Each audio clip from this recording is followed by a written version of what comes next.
Maybe don't know.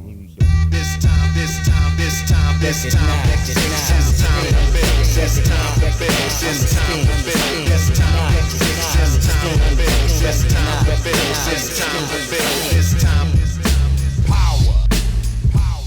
This time to build power. This time to build power. This time to build power.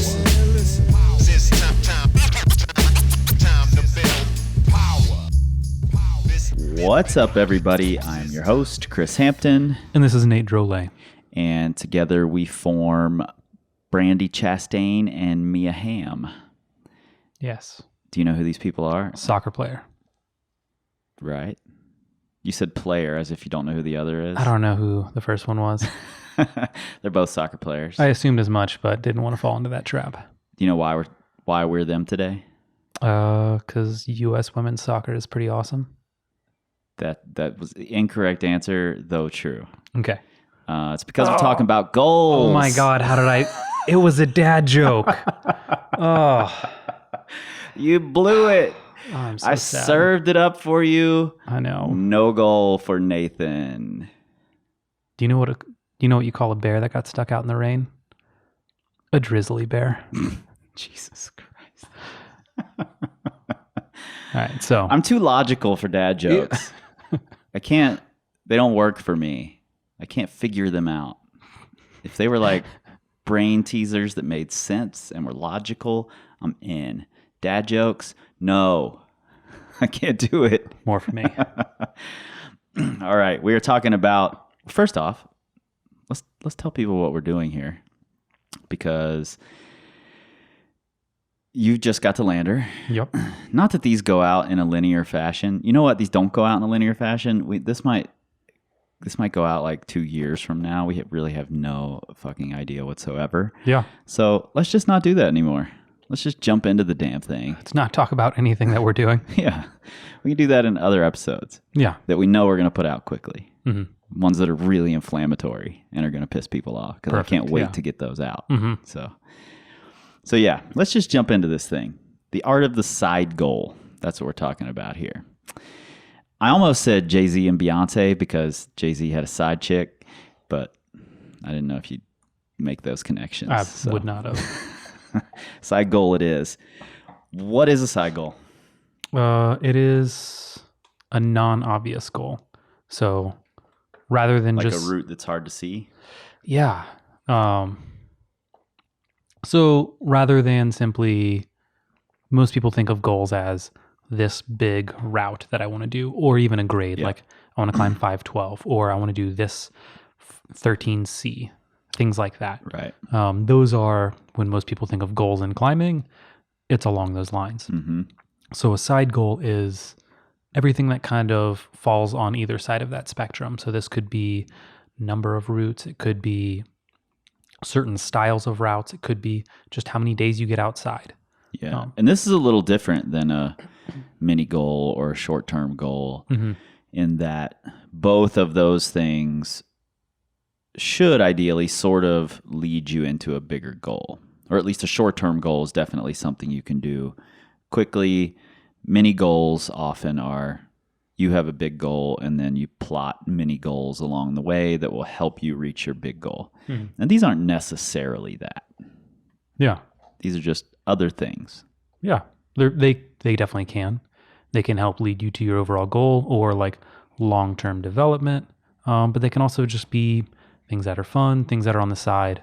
And yeah, ideally, hopefully things that are helping with long-term development. Mm-hmm. Yeah, and I think that's really important. Like, these are goals that can really help you get out of your comfort zone. You know, like we get trapped into our norm. Like we're projecting, or we're just going out and doing volume, or whatever it is that is our normal go-to thing. I don't see that many people who switch it up often. Mm-hmm.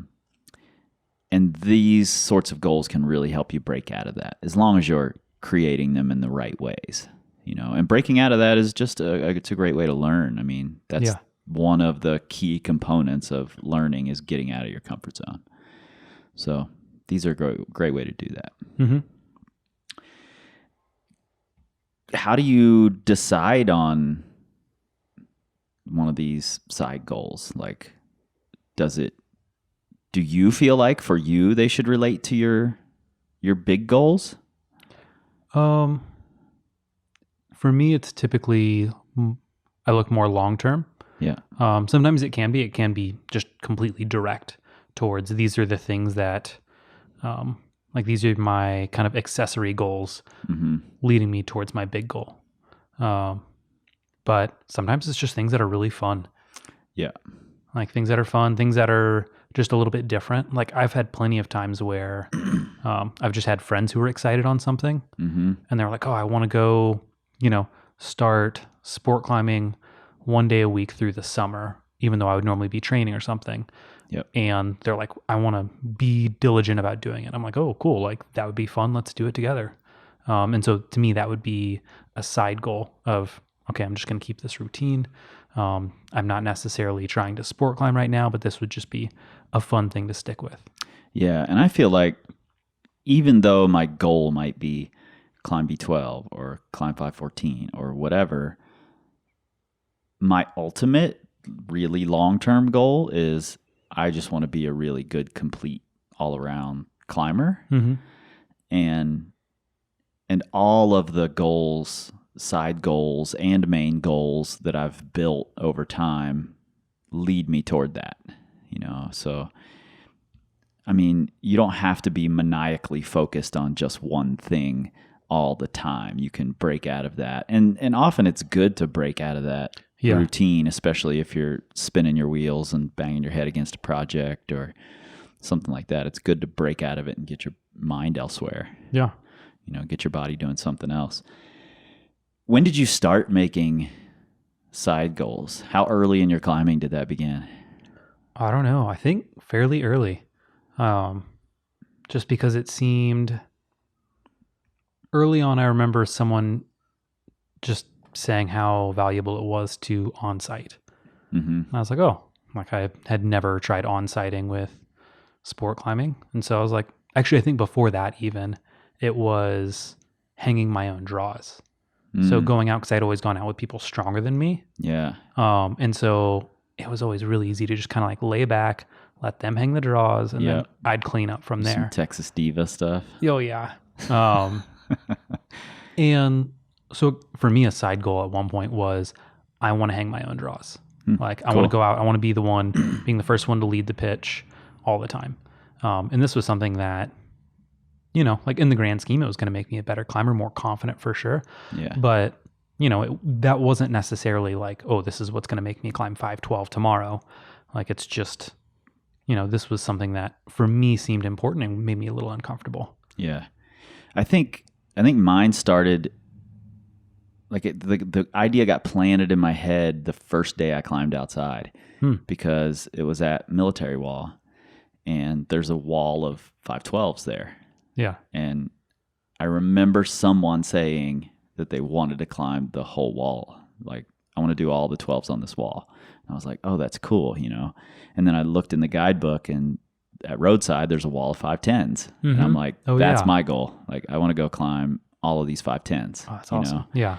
So I think that's where the idea got planted for me. And then it became this crazy thing. And I bet I still have notebooks upstairs that I made a bunch of side goals in and these like Red River challenges. And Ray and I tried one time. All the others just got written up and no one ever tried them. But the one Ray and I tried was when we were trad climbing. We had both been climbing 511 really solid. I think we had both done 512 at that point. And the challenge I came up with was climb a 510 and a 511 trad route at, I don't remember how many different crags. I think six different crags in the red in a day. And it was just a bunch of hiking and a bunch of driving and a bunch of logistics. Yeah. And I remember us like poring over the papers of like all these logistics, like which crags are we going to, which routes are we climbing first, who's leading which pitch, and we ended up, we got rained out on like our fourth crag of the day. and we drove to Stanton to the food court, and then we both fell asleep in the food court parking lot and woke up after the food court was closed, which sucked, but it was cool, and I love those kinds of challenges. I almost wanted to talk to Rick Weber about putting like a post in the center of Muir Valley that was like the official time spot, so that you could start at that post and then you had to go climb. There would be like a 5'10", a 5'11", a 5'12", and a 5'13" version. And you had to go to like 10 different crags and climb that grade at each crag. Oh, yeah. And then come back and touch the post and take your time, you know. And you could use mountain bikes or whatever form of transportation, you know, human powered that you could. If you could hang glide from one crag to the other, great, do it. Yeah. You know, and I just think that stuff is super fun and keeps me fit, keeps me psyched, keeps me motivated. Totally. Yeah. So I think side goals are super, super valuable to have personally. So let's take a quick break, and then we'll come back and we'll go through 6 of our favorite types of side goals that I think anybody, is it 6? Is that right? Yeah, it's 6. Okay. I was just counting over here. And that I think anybody can take and morph into their own thing. Yeah. And create something pretty cool and pretty fun and pretty helpful for them. All right, break. Rick? What's up, everybody? Chris here. Pardon the interruption. I'll keep this short and sweet. Since this podcast started taking off and we've been growing it, you guys have been asking how you can help out. I've got 3 ways for you. Number 1, you can become a patron. That just means you give a monthly donation to the podcast, $1 and up, and you get something in return. And you can check out what those rewards are at patreon.com/powercompanypodcast. Best of all, we'll keep it sponsor and commercial free for you. Number 2, you can rate us and review us on iTunes. I know it's a pain in the ass to go to iTunes and do all that, but it really helps us out. At least that's what I'm told by the podcast powers that be. And number 3, perhaps the easiest way and the best way to help us out is to share us on your social medias. Anytime you see us post up a new podcast, please share it with your friends. Tag people who will really appreciate it or who need to hear the advice that we're giving. All right, thank you guys, and back to the show. And we have returned. We've got 6 official different types of side goals here. Yeah, maybe 7. Maybe 7? I might come up with one on the fly. Oh, shit. I knew that break was too long. He's hiding it. over here. I don't even get to see it. Lay the pen down. He doesn't see it now. All right. All right. Our first side goal, and this is maybe sort of an obvious one, but some people completely skip out on this, and I think it's a really, really good one to talk a little bit about. And we should do some bigger episodes about this type of side goal eventually too, but that's flashing or on-sighting. And I want to emphasize that this should be phrased as flash or on-sight attempt, because if you wrap all of your goals up into, I want to do this specific route and I just want to on-sight it, you get one chance. If something goes wrong and you get all up in your feelings, then that could tank your whole season, climbing career, mental health. And we're not trying to make that happen here at the Power Company Podcast. We want you all to be healthy, fun, and excited to climb individuals. And that's why I like the word attempt, because I've gone through long periods of on-sighting, flashing, and I, if I really want to flash a new grade, I'll give it hell. I'll try really hard, but if I don't, I can't just be super down on myself.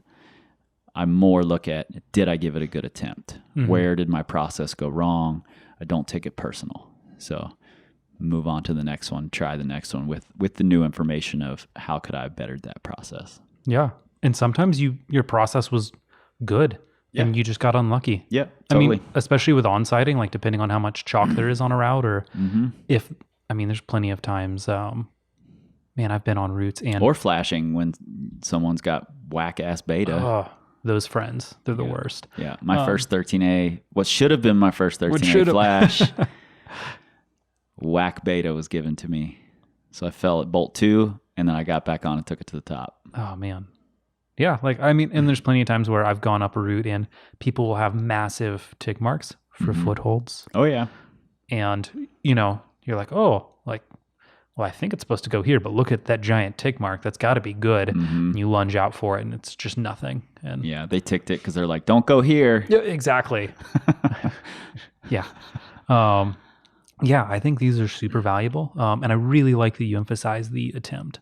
I don't know about you, but a lot of my favorite moments in climbing have been quote unquote failures.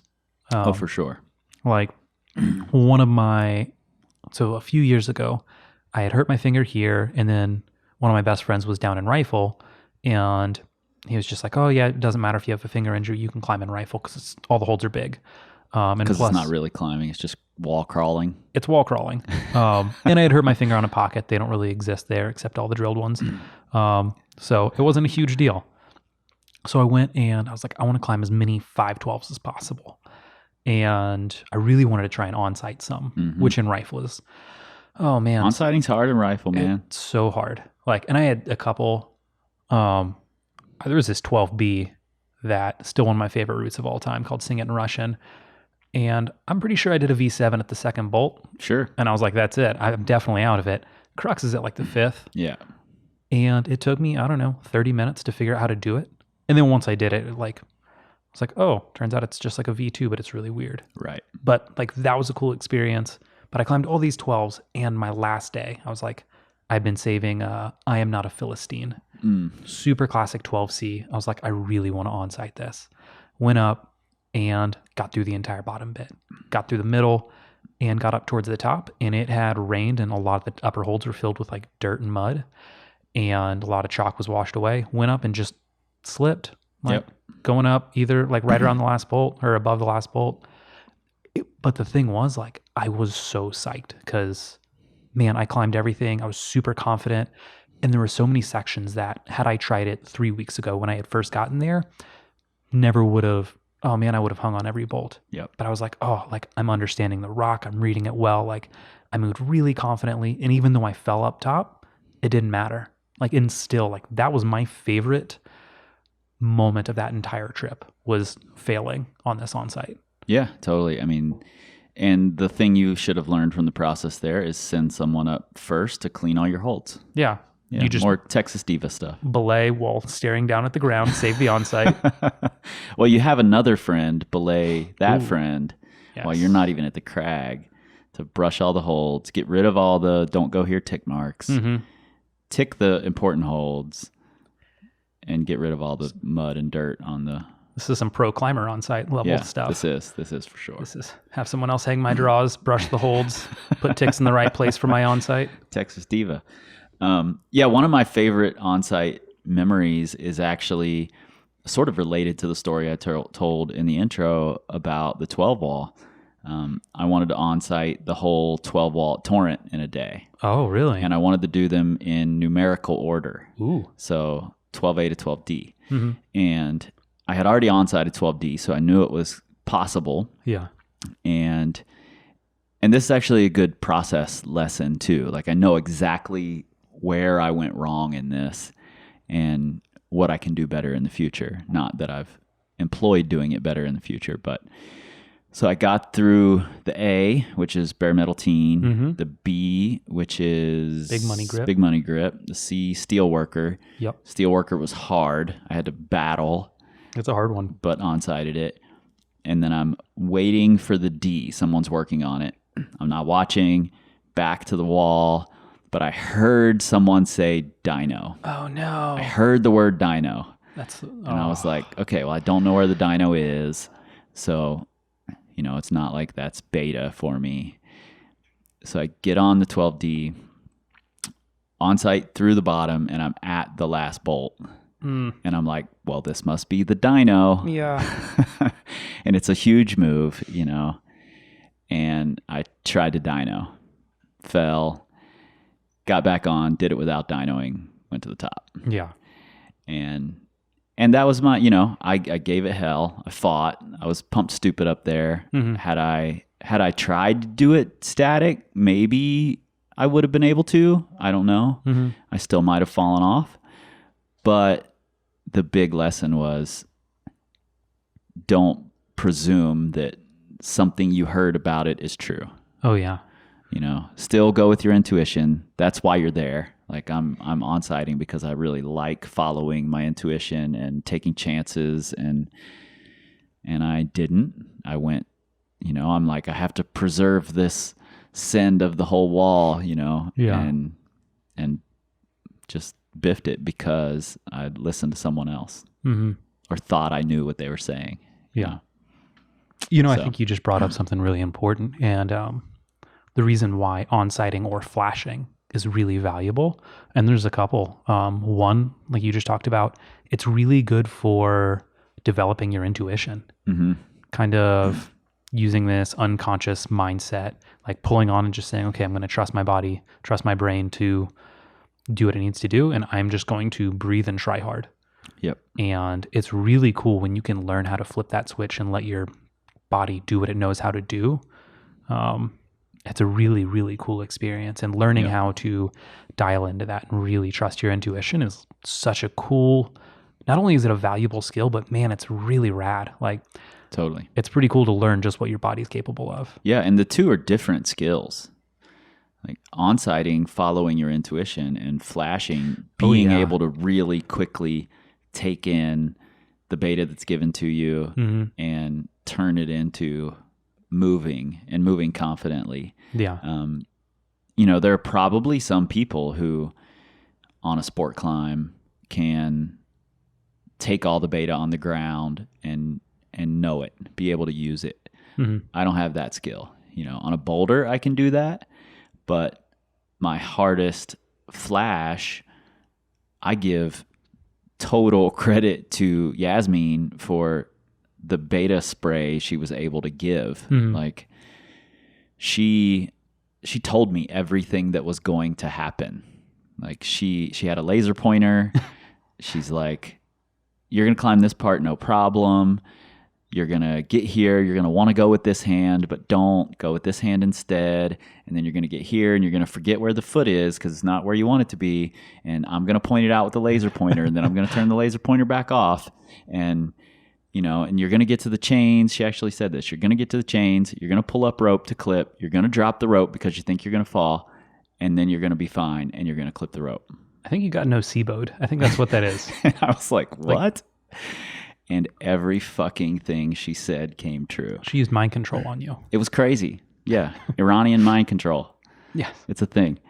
But it's a totally different skill to be able to flash versus on-site. Totally. And with boulders, I think it's one thing that's great about flashing is it teaches you how to try hard and move confidently. Yeah. Like being in the zone and really practicing it. Like I know a lot of people who never realized how hard they could try until they started practicing flashing. Like whenever a new set would go up in the gym or something like that, they'd be like, okay, I'm going to try and flash as many of these boulders. Like I'm going to give them all good flash goes. Yeah. And suddenly they realized, oh, like I'm capable of doing a lot more than I thought. Totally. Yeah, you get a lot of valuable skills out of flashing and on-sighting. Yeah. And it's just, man, it's a ton of fun. Super fun. And sometimes it goes your way. Sometimes it doesn't. Yep. Totally okay. I mean, like Trevor Reagan said in the Mindset episode, treat it like a scientist. So take it serious, but don't take it personal. Something in the process went wrong. You got unlucky, whatever it was. Move on to the next one. Try to improve. Give yourself the best chance you can for success on that one. Yeah. So, all right, our number 2 here in no specific order, sort of the opposite of flashing and on-sighting, and that's the single session or second try send. Yes. And we've had a really popular episode about the second try send. If you haven't listened to that one, definitely go back and do that. And single session send is really just a continuation on the second try send. Yeah. It's something that is hard enough that you're probably not going to do it second try, though you could. And you're going to probably need to put in a couple more working efforts before you can do it. And be able to conserve energy if it's that hard that it's going to take you 3 or 4 efforts over a day. You have to be smart about conserving energy on each go and saving it for that late day send. Yeah. Or even if it's a boulder, Yeah. you still need to conserve energy. Yeah, totally. So when would this be useful for people to implement? All the time.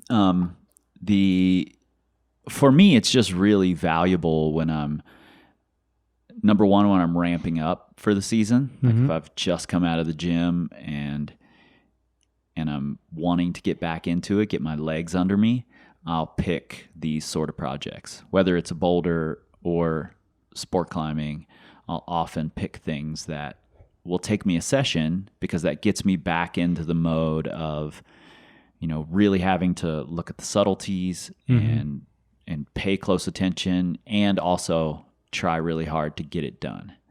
Yeah. If I'm just going out and doing a bunch of volume, I might be really well prepared for easy climbing, but not as well prepared for hard climbing that's going to make me a little bit uncomfortable. It's going to force me to try really hard. So for me, it's either there, or if I've been mired into a project and I need to break out of that, then I'll go try somewhere in this range between flash onsite, second try send, or single session, depending on the area I'm in and what all I've already done. So what about you? I'm thinking specifically boulders because I love bouldering and you're covering routes really well. So I'd hate to step on your toes there. Let's do boulders then. For boulders, there's 2 main things that jump out to me, or actually kind of 3. One is a lot of times boulders are out in the middle of nowhere and you have to rally like a bunch of friends with pads. For sure. And you're like, I don't want to ever come back here. Yeah. And that, like, I've had that multiple times to where, there's a boulder in Dayton Pocket called Western Gold, and hiking's half the battle with that one. Yeah, I'd love to go out there, but it's too far for me. Yeah. And even though it's like flat ground, 40-minute walk. But you want a lot of pads because it's kind of tall. And so me and some friends went out one day and, in my mind, I was like, I don't know if I'm going to be able to get people to come back. Like, we went out super early and we stayed all day long. Yeah. And I mean, it went all the way from first thing we did, we went to the top, like we hiked down, like inspected the entire top out.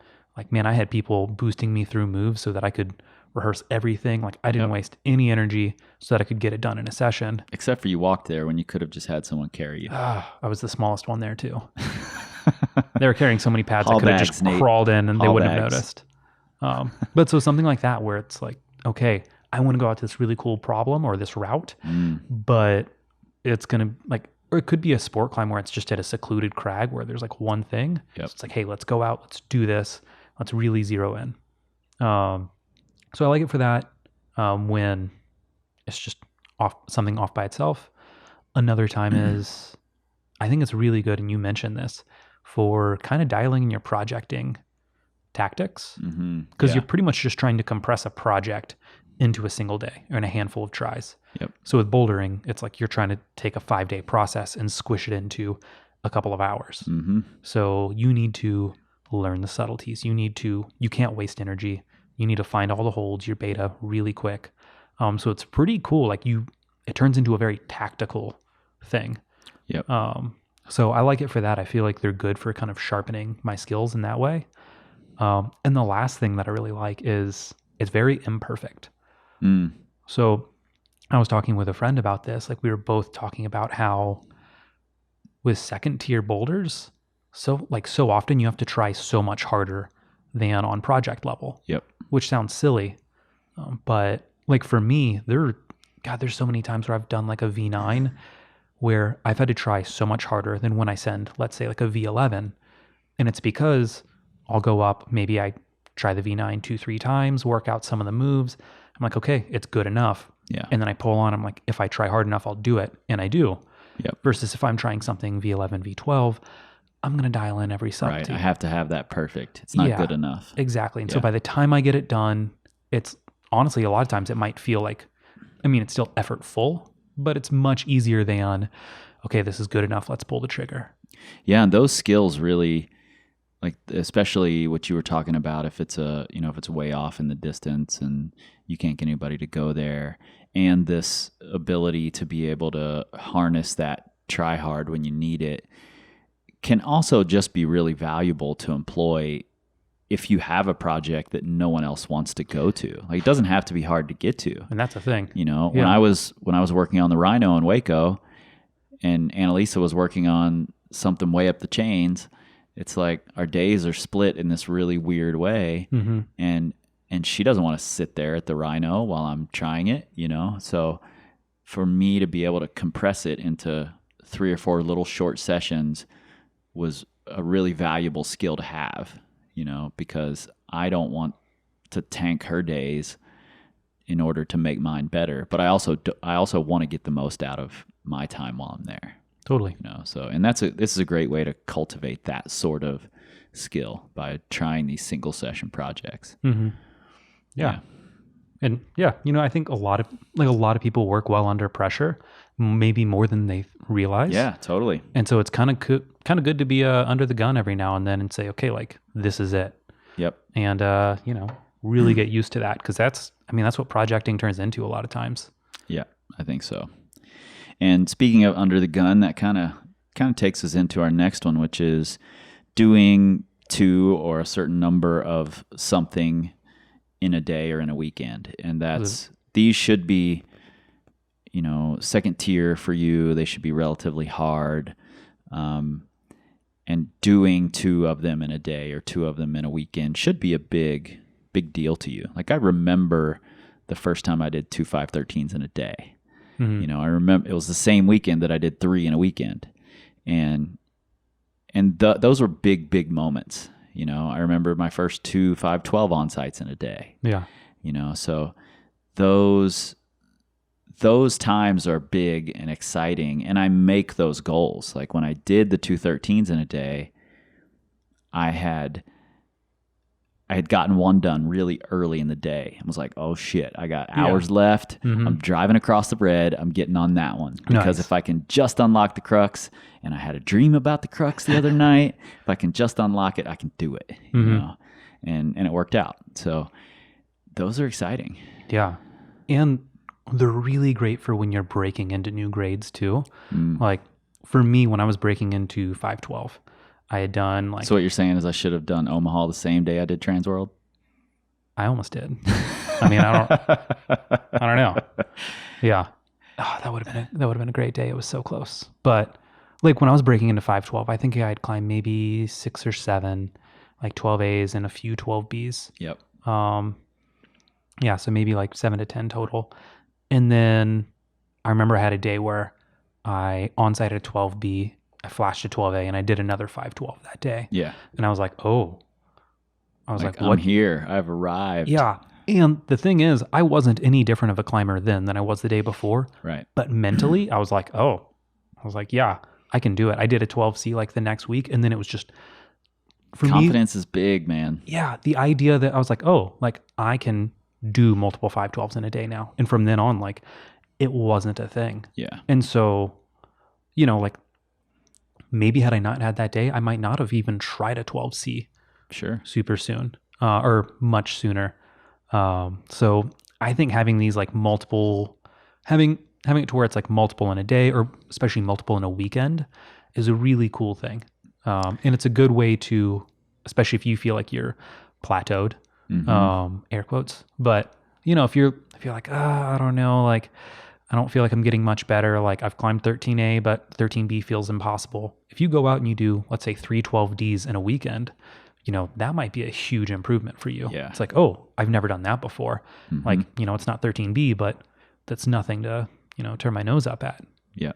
Yeah, totally. And, if you're a logical person, it's really easy to carry that over to like, oh, I did 3 12Ds in a weekend, but I've been saying I've only got 2 good goes on my project, but somehow I did all these 12Ds, so maybe I've got more in the tank than I thought I did. Yeah.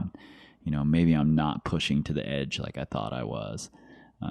Yeah, I think those confidence boosters are massive, man. And these are all, I think, really good ways to to boost your confidence. And if these do happen to fit in line with your big goal that's down the road, then they're just pushing you even closer. Yeah. Yeah. Next one. And this one's a similar thing, but taking the difficulty down a little bit and doing something fitness related, quantity. I think quantity related is a good way of saying it. Yeah. We're going to fit a couple things into this one. Yeah. So something in a day, like, I have lots of friends who count pitches. Yep. I want to do 10 pitches every day. 10 pitches. I don't know. I don't know why that number, we've talked about this before. Because it's a round number. It's the same reason we hang for 10 seconds. Yeah. Like, I don't even remember the last time I did 10 pitches in a day. Oh man, it's so hard. And I'm climbing on 30-foot routes here. Yeah. I'm like tripling up the warm-ups. Yeah. But I think, these kind of goals, especially if your big goal is something like a big wall or, 24 hours of horseshoe hell or whatever it might be, these fitness related goals fit really well in. And lots of people do something like this with birthday challenges or, but why restrict it to just your birthday? Why not, if you're just feeling in a slump and you need to break out of it, make one of these fitness challenges. Yeah. Super fun. And it doesn't even have to be like upper end number of pitches. It definitely can. Another thing I like, and this was really big for me when I was trying to break into 513, was I was building up the density of the routes I could do. Mm-hmm. So at this point, I was living in the red and doing 10 pitches every day because that's like, that's what you were told to do. That's what I was told to do. So I followed.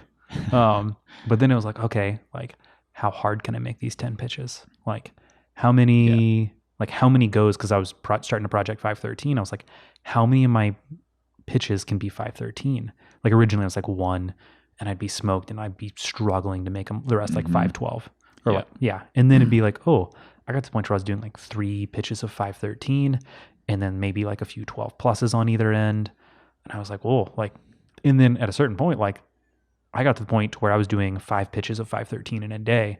And then I started climbing 513 consistently. Yeah. And so it was cool because in my mind, I was like, okay, I got 2 pitches of 513 and 1 like halfway up. And then I got like, things like that. So even though I wasn't sending a new grade yet, I had all these little bitty like volume/density goals that kept like eking their way up. And I was like, okay, like I'm getting fitter. I have to be because it's clearly showing. Mm-hmm. So for me, that was really cool because it always felt like I was making progress. Yeah. And, I used to do a lot of like post-project endurance climbing, because I was weekend warrior. Usually it would be like I would be there on a Saturday and I wouldn't be climbing again until Tuesday. So I could just completely destroy myself after trying whatever the project was of the day. So I would like up and down climb Resurrection and then up and down climb AL8 and I would do all these pitches. And really those things just served to give me major confidence when you're in a Red River situation where it's like, I'm pumped, I'm tired. I don't know if I've got another go in me. I'm like, well, last week I climbed Resurrection at the end of the day when my skin was screaming at me, so I know I can do this other attempt at my project. And oftentimes that's when the send happens, Yeah. So not to mention it got you a lot of fitness too. Like, yeah, totally. Actually it was a lot of fun after I did 24 hours of horseshoe hell, because you double routes there. That's like the fastest way you can do everything twice. So if you're fit, you just do them twice back to back. Yeah. I wish a down climb counted as a pitch because I would have just up and down climbed everything.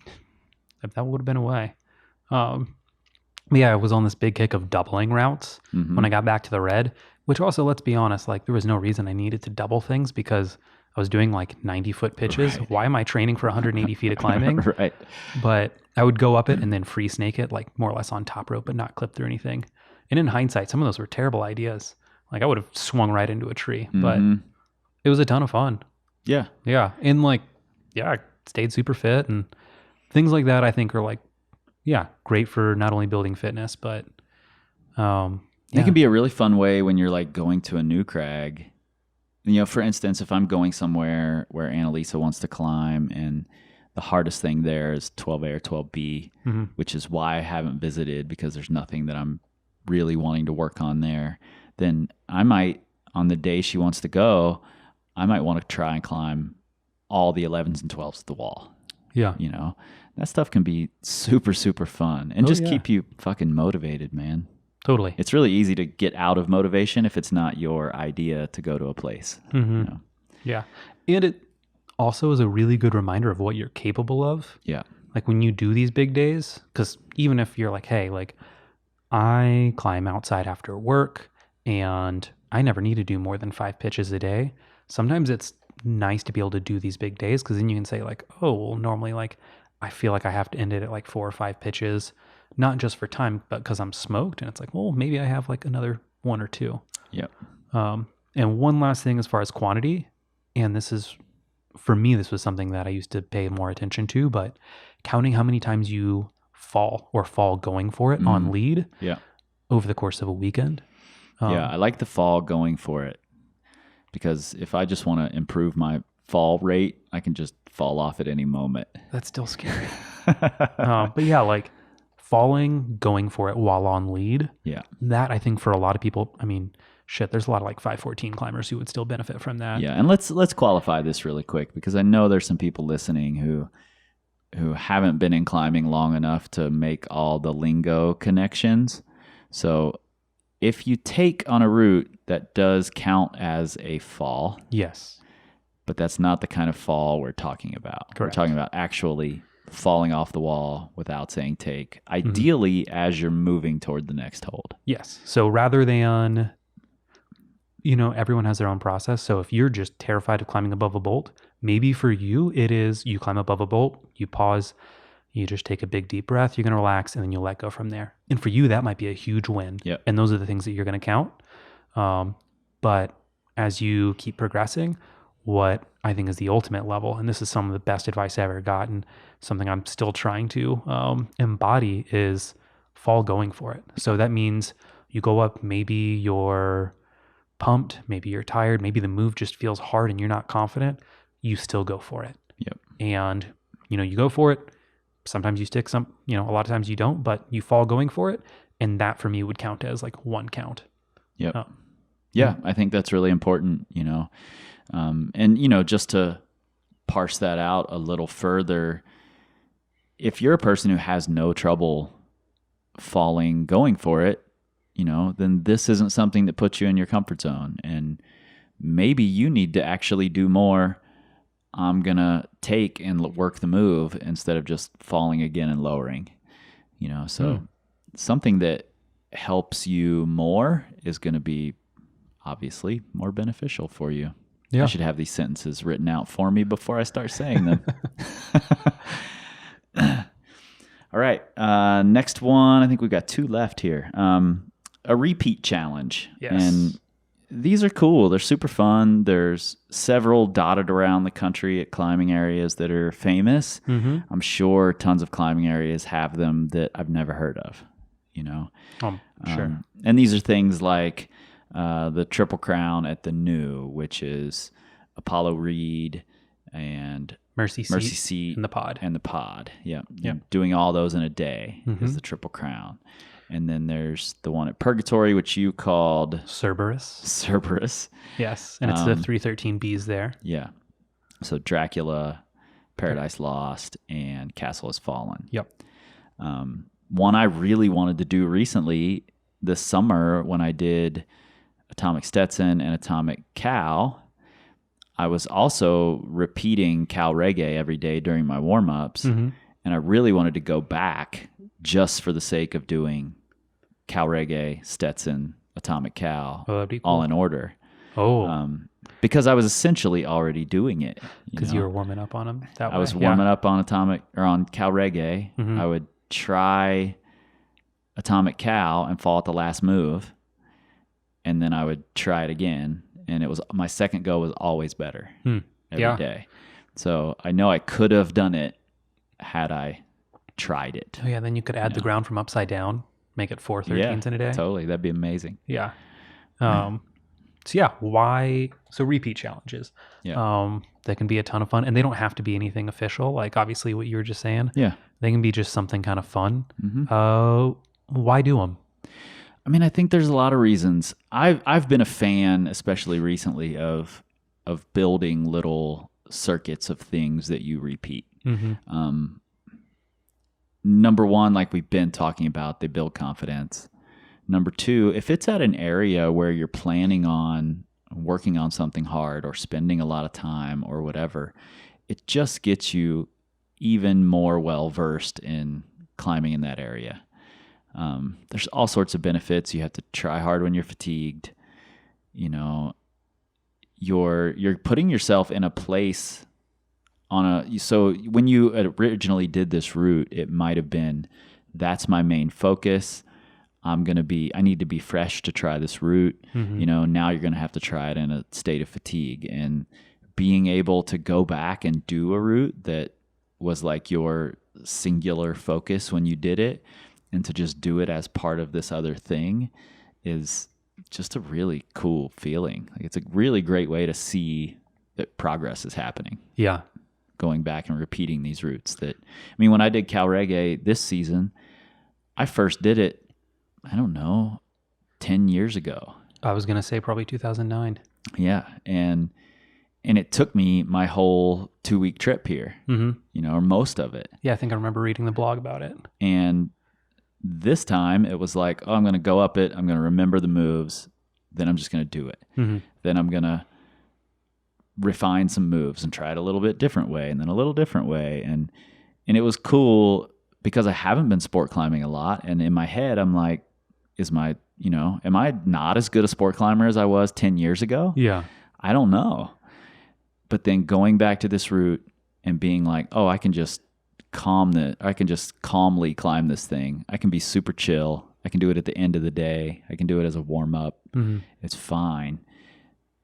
That was a massive boost in the confidence needed to do the link up, which uses that route. Yeah. So. Oh. And I will say sometimes whenever you're repeating things, it's important to keep in mind how hard you tried the first time. Yeah, totally. Because that will happen. Like I've gotten back on boulders or routes where I'm like, oh, I'm just going to run back up this. And then I'm like, holy shit. Yeah. And then I remember it's like, oh, that's right. I tried this probably 15 times. I had it dialed and I tried really, really hard. So it makes sense that I'm not just going to saunter up this thing without really giving any effort. My first time back up Cal Reggae this season, I was like, really? Is this how you do this move? That's fucked. Why would I do it this way? Has it always been this hard? Something broke. But yeah, that's, I think repeats there's a lot of good reasons for doing them. Like not only just what you said, I think another thing that can be useful is if you had something that was challenging, let's say, you're not good at crimps and you did this one crimp boulder, going back and having it as part of in your warm-up circuit or whatever, even though you're like, okay, well, it's feeling easier every time, you're cementing in that strength that you developed, those skills you developed. Like you're just going to keep getting stronger, fitter, and better by keeping that in the rotation. Even though it'll feel easier for you, like that's good. You want it to feel easy. Yeah. You want your body and like your forearms and fingers and your mind to be so comfortable with that style that was uncomfortable for you. So by keeping these things in the rotation, you're really going to help cement that in place. Yeah. And you just look really cool to all the other people who are there. Oh yeah. You're just like, oh, hold on. I haven't warmed up yet, but this V8 looks pretty good. What do y'all call this again? Midnight Lightning? Weird. Okay. I don't get it. So I want to brush that thing off. It's a little garish. You just used the word garish on the podcast. It might have been the first time. So yeah, I think that's a good reason for it. And if we're looking for direct application to high-end projects, like I think it's a great way to go. Like as far as building fitness, was it 2 falls ago, I wanted to do the Zookeeper in the red. So when I went back, and I've never been big on repeating routes because sport climbing's hard and it hurts my feelings. But I was belaying a friend. She had been projecting Dracula. And Went out and I was like second day on. I was like, well, I don't want to go try and Lucifer right now because it's heinous. And I didn't want to like tear up my skin because Zookeeper was a focus. But I was like, man, it'd be really cool to try and repeat these 3 routes at Purgatory, Dracula, Paradise, and Castle's Fallen, all 13B, and all like pretty short and difficult. Yep. And I hadn't done Castle in, I don't know, like 7 years. Hadn't done Paradise in like, like probably the same. And I had just done Dracula recently. Right. So I was like, cool, like this would be a really cool challenge. Even though they're 13B and Zookeeper is 514, like in my mind, I was like, if I can do these 3 in a day, I can do Zookeeper. And totally. went up and was able to repeat all 3 of them, which was super cool. Because even when I had done Dracula a week before, like it had felt pretty hard. And then, now a week later, I did it as my, like 5th pitch of the day after doing 2 other 513s. And I was like, oh, like I've got more in the tank than I thought. What order did you do them in? I went Did up. you do Castle first? Yeah, I bolted up Castle to hang the draws. And that's like 512 to like V7, V8. Mm-hmm. And then went up it, stripped the draws, did Paradise next, which was cool because it felt like on-siding. Yeah. And then finished with Dracula, Cool. which, Paradise was probably the scariest for me of the 3, just because I didn't remember it at all. And Right. honestly, for me, it's the hardest of the 3, which Yeah, is it's funny hard. because it's sort of gotten downgraded. But I don't know. I think it's harder than the other 2 for Yeah, sure. I think it's hard. But and the cool thing was after I did that, I was like, oh, like this is rad. I am like I'm fitter than I thought. And I ended up doing Zookeeper, I think, like the next week. Yeah, I think it's a great way. You're building fitness, you're building confidence. You just feel like a badass. Yeah. And it's always helpful to feel like a badass, Yes. as long as you're not as long as the ego doesn't pop out and you're pushing it on everyone else, Mm-hmm. feel like a badass all day if you want to. And this last one, actually, I've used this quite a bit. I've kept track of this a number of times over my climbing career. We have calendars in the back of our process journal, and one of the reasons for that calendar was so people could keep track of things like this, and that's number of days outside, or whatever it is, really, number of days in the gym if that's your big goal, or number of days where you tried something harder than 511, or whatever it is that you want to do more of. This is a really great way to keep track of it, and over whatever time period you want, month, year, season, whatever it is. I think it's a really cool way to check boxes. And you get easy wins, and easy wins are important. Mm-hmm. And I think it can keep you honest for a lot of people. As far And as be prioritizing. enlightening. Like sometimes you don't know that, oh shit, I only spent 15 days outside this year. Yeah. No, I mean, it's a very real thing. Like I've always thought it was cool when people, will set these goals of, I want to get outside 50 days this year, and things like that. Cause then you start counting, you're like, oh, well, how many days outside did I get? And then if you're going to hit 50, you have to prioritize like, oh, I can't just kind of shirk off this weekend. I need to do this. And for a lot of people, once they make the time and they get outside, they're going to be putting time in the project. They're going to they're going to be developing these skills, these strengths, all these things. Yep. Just by being out there. But for them, like step 1 is getting outside.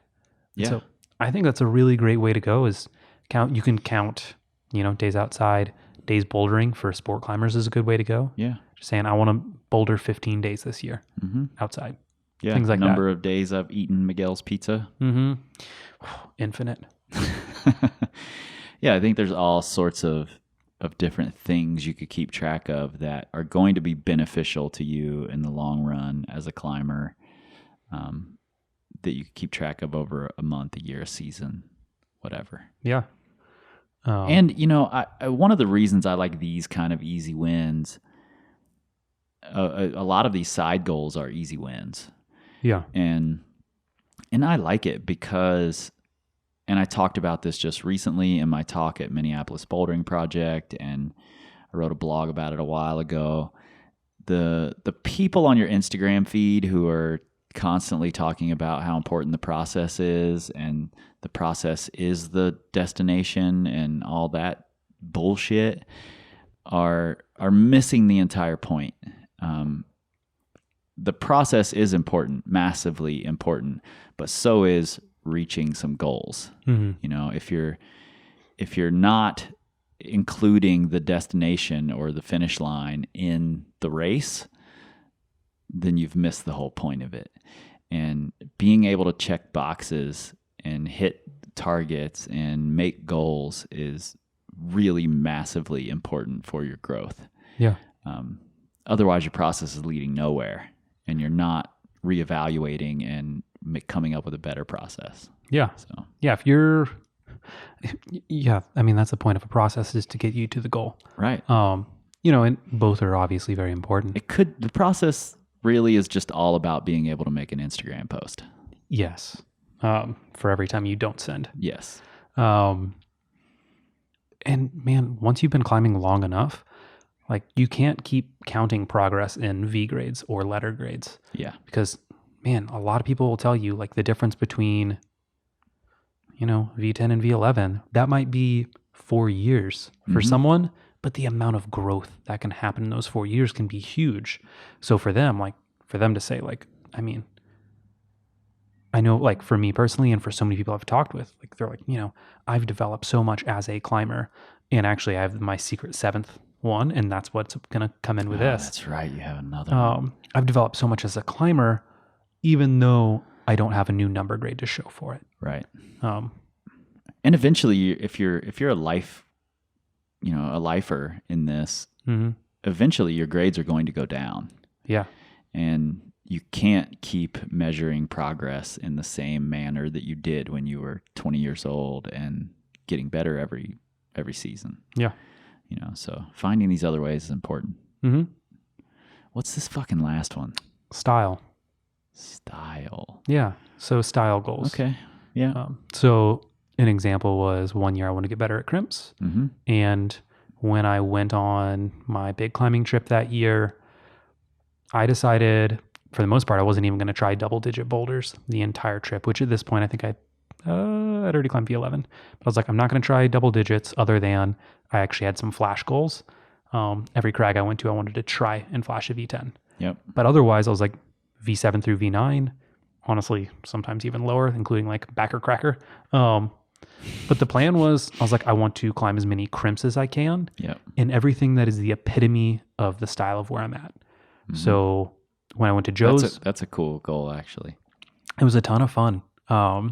So when I was in Joe's, it was in-cut crimps. And I always used a flash goal to end all of my trips. So I went to pre-straw. I was like, I really want to flash Cosmic Tricycle. So I tried to do as many boulders as I could. I was only there for 4 days, and I climbed 4 days on. First 3 days, I was like, I want to climb everything, so that when I get on this thing, I'm going to feel comfortable with it. Yep. Did it second go. Unfortunately, I fell. Went to Yosemite. The goal was Midnight Lightning to flash. So I did everything. It took me, I think, 3 sessions to do backer cracker. Yeah. But I tried. I believe that. It was hard. Like, I tried everything. Took me like 5 minutes. I believe that. But yeah, so I was like, I want to do everything. Slabs, overhangs, crimps. Like, man, there were a lot of V5s I didn't do while I was there, but yeah, totally. it didn't matter. The goal was to get better at the style. Mm-hmm. And what's funny is I went through this entire trip, and for the most part, other than I had a few like V10s I wanted to try and flash or other things, but yeah, I didn't really climb on double digits that much. But then when this whole trip was over, my climbing ability had gone through the roof. Yeah. Just because I had done so much climbing I only focused on more or less styles that were hard for me or just unique. And yeah, I felt like a completely different climber. Yeah, that's cool. Yeah, I mean, I've done the same thing, just with short and punchy instead of long and pumpy, and I think it's made a massive difference. I get pumped way faster now. But, Yeah. But I think I'm a much better climber than I was back then, when all I could do was hang on forever. Totally. So yeah, that's a really good one. I like it. And it's funny too, because if I look back at my 8A, that is like a huge downslope Yeah. that year. Yep. Like if I look on paper, I'm like, oh, that looks like a bad year. Like I had one V10 flash and like not much else, a bunch of 7s, 8s, and 9s. Totally. But for me, it was so much growth. And like my next year showed it, my next few years. But like, yeah. So I think style can be a really cool way to approach things. Yeah, I like that one. Glad you added that one in. I'm never sure if I'm glad when you're making little secret things over there. That's in your why I notebook. don't warn you. You want to read them back? Yes. So, side goals. First is flash and onsite. Attempt. Attempts, flash and onsite attempts. Next is single session or second tries. The next one is multiple second tier routes or boulders in a day or a weekend. After that is fitness related or quantity related. So this is number of pitches, density of pitches, number of falls that you do in a day or a weekend. Next is repeat challenges, number of days outside, and then lastly is style. All right. I think that's a pretty damn comprehensive list. I think almost anything else you can come up with as a side goal related to climbing can fit in there somewhere. If not, if there's other things, let us know. Yeah. On the social medias. You can find us on. You've changed your name on Instagram recently. Yeah, I'm at Nate Drolet now. And I kept tagging you as Crux Padwell, and I'm like, why isn't he popping up? Why can't I tag him? And then I'm like, oh, it's because he's not Crux Padwell anymore. So now you can find Nate at Nate Drolet on the Instagrams. You can find me and all of us at Power Company Climbing on the Facebooks, Instagrams, and the Pinterests, and of course powercompanyclimbing.com, where we sell training programs and lots of other things that you can do to support what we're building here. And you can share your side goals on Twitter. That's fine. I'm not going to see them because I'm not on there, because we don't treat. We scream like eagles. Did I just say we don't treat? You did say treat. Fuck, treat. We don't tweet. I don't really treat either. I'm kind of angry, but we don't tweet. We scream like eagles. This time, this time, this time, this time, this time to finish, this time to finish, this time to finish, this time to finish, this time to finish, this time to finish, this time to finish, this time.